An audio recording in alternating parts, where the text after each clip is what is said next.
আসসালামু আলাইকুম, কেমন আছেন আপনারা সবাই? আলহামদুলিল্লাহ আমি ভালো আছি।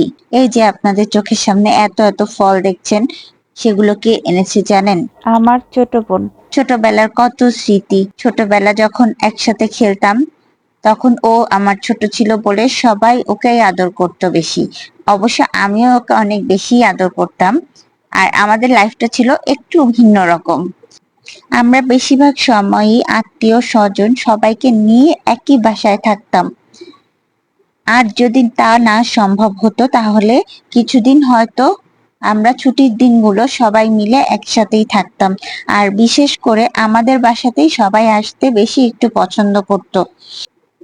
আর যদি সেটা সম্ভব না হতো তবে আব্বুর গাড়ি নিয়ে সব আত্মীয় স্বজনের বাসায় গিয়ে গিয়ে তাদেরকে নিয়ে নিয়ে অনেক জায়গায় আমরা ঘুরেছি। এটাই ছিল আমাদের লাইফের একটা বিশেষ বৈশিষ্ট্য।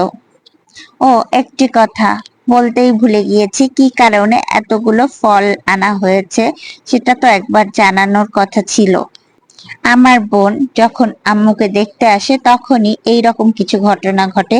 সে অনেকগুলো ফল নিয়ে আসে, অনেকগুলো খাবার নিয়ে আসে।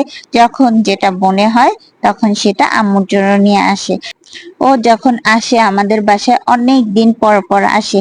আম্মু বলে, এত খাবার আনার কোনো দরকার আছে? তুই বারবার যদি আসতিস তাহলে অনেক ভালো লাগতো আমার।